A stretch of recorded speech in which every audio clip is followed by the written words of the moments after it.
solution à droite. C'est voilà, il a été trouvé à l'angle de la surface de réparation à Malingom. Que dit monsieur l'arbitre? Il n'y a rien. Alors que si, il a sifflé penalty. Alexandre Malingom qui s'élance. Pied droit, il prend un contre-pied. Valentin Baume et il ouvre le score 1-0 pour Sedan ici au stade de la Libé. Avec le dédoublement pour Leroy Abanda, cette fois-ci c'est bien joué. Le centre pied gauche, Alexis Buzyn qui est un peu juste. Target Sigoulou de la poitrine qui égalise avec un petit peu de réussite. Avec beaucoup de réussite, hein, l'égalisation au meilleur moment, ce centre qui était à destination d'Alexis Buzyn et puis Nsekoulou qui rôdait par là. Allez, Fofana qui peut servir Beauvu dans la surface de réparation. Beauvu et l'intervention parfaite de Lambé. Quel arrêt. En 2 temps. Oh superbe cet arrêt du pied. 2-0.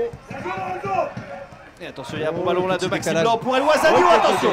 Oh, il est accroché et attention à la couleur du carton.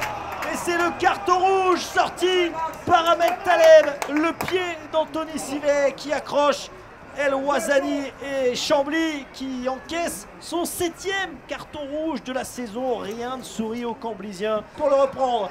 Si ce n'est Antoine Mille, c'est pas fini. Le centre encore, pied gauche, la tête. Oh l'arrêt de Mamadou Diop, extraordinaire. Relâché éventuellement. Allez attention, le coup de sifflet, c'est El Ouazzani. Oh le but! Le but pour Ahmed El Ouazzani. Ce coup franc magnifique dans le petit filet. Et ça fait 1-0 pour Stambrès, récompensé de sa nomination. C'est pas forcément facile quand on sait qu'on a besoin de points.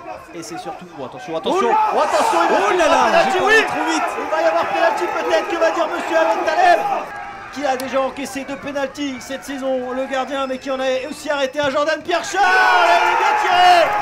L'égalisation pour le FC Chambly-Ouaz, ça fait un but partout désormais. Et là, il faut couper cette trajectoire. Allez, Alexandre Vincent, il est bien parti. Ce coup franc, et le but! Le but! Extraordinaire pour Chambly! Incroyable, c'est la folie ici au stade de Marais. 2-1 pour Chambly!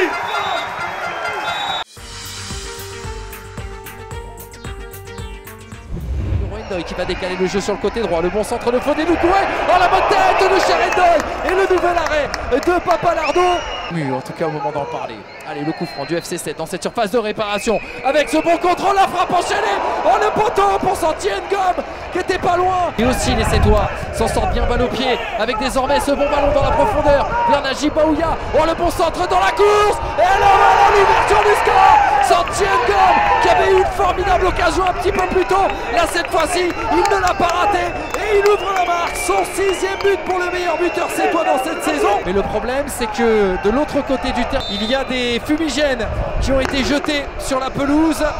Et donc monsieur Ustaritz qui va renvoyer les 22 acteurs au vestiaire. On aura donc bien malheureusement cette réunion de crise désormais. Merci à toutes et à tous d'être restés avec nous. Ce match est reparti, 31 minutes de jeu. On prend les mêmes, on recommence. Le FC7 mène 1-0. But un petit peu plus tôt et ça recommence. Ce match n'ira jamais au bout. Et ça y est. Monsieur Ustaritz, voilà, qui va ramener Moussagel qui essaye de garder le Red Star. Pape Meissaba qui est désespéré. Cherendoy, Anis Elriti qui vont aller vers le public du Caprino de la Negra. Et information officielle, le match est définitivement interrompu.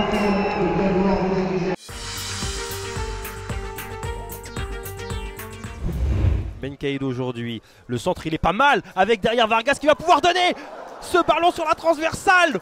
Oh la première très grosse occasion. On revient encore une nouvelle fois avec Benedine qui prend son temps, qui va pouvoir trouver Doucouré qui va frapper. Oh elle est magnifique celle-là, signée Doucouré. Il avait marqué déjà la semaine dernière et il continue. C'est lui qui permet à Châteauroux de rêver encore un peu de la Ligue 2. Le talentueux Lemine Mogdad qui laisse ce ballon pour le corner, tiré au premier poteau. L'égalisation pour Orléans. C'est Esteban Le Paul, on a dit. C'était un duel de goleador. Il y a eu Doucouré, il y a maintenant Le Paul.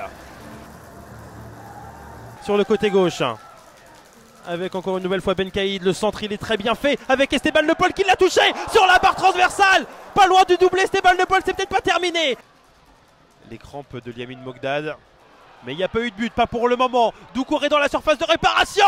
Et c'est Thomas Robinet qui vient crucifier Orléans. Thomas Robinet, le meilleur buteur.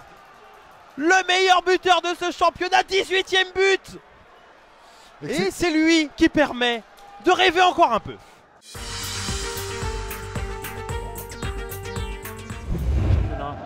Et pour l'instant, les attaquants stars de ces formations sont mieux. Attention, le contrôle, on s'est trompé. Testu qui va frapper. Non, la belle passe pour Spano et pas de hors-jeu. Et Spano, le but. Oh, le joli but de Romain Spano.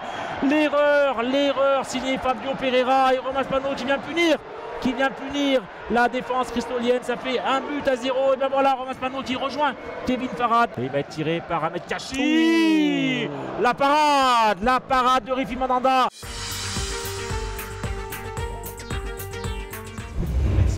Da Silva, ouais, encore un ballon, à chaque fois propre, et c'est le but de Elisor, sur un service incroyable de Da Silva. On l'a dit, tous les ballons qui passent par ce jeune joueur formé à l'Olympique Lyonnais sont bonifiés.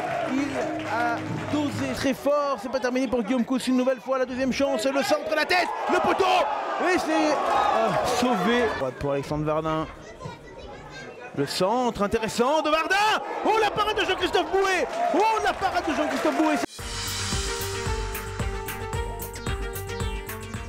Le coup franc de Julien Ziani qui part très bien. Oh, le but! Julien Ziani qui met un coup franc incroyable, encore très bien placé. Oh, ce mauvais contrôle de Riemann. Attention, la rentrée dans la surface de la part d'un joueur d'Avranches et Riemann qui est revenu. Oh, le but de cette équipe d'Avranches. Oh, les Avranchinés là qui viennent de mettre un petit clim sur ce stade. De face, Massoumi Lakay, il fait un défenseur. Oh, l'arrêt d'Anthony Beuve. Oh, attention cette équipe d'Avranches qui peut continuer. Attention, c'est rentré à la surface, le tir peut-être. Ah, le but. Et le but de cette équipe d'Avranches qui est peut-être en train de condamner le Sébastien Borgo. C'est incroyable. Là, c'est incroyable la façon dont cette équipe du FC Bastia Borgo a lâché dans cette seconde période.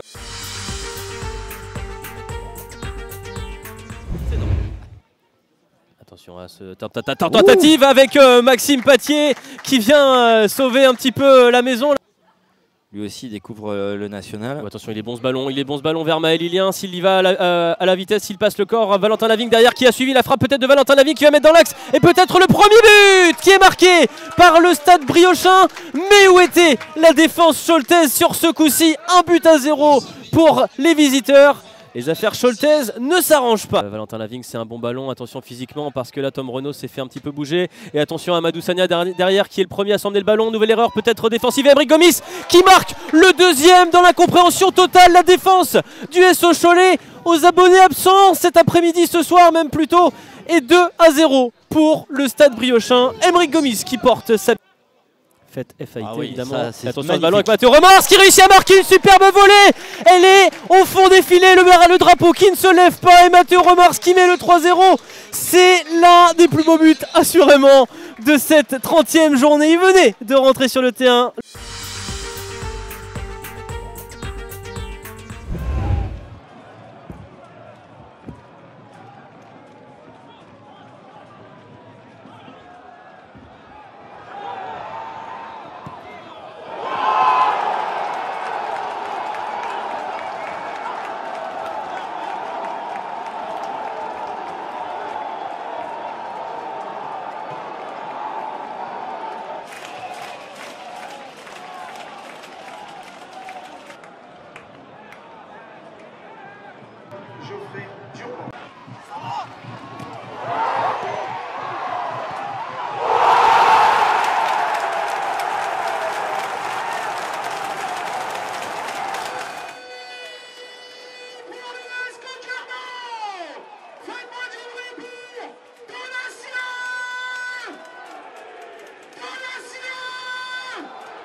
Le tirage de la tombola a désigné le numéro 5, Rose, comme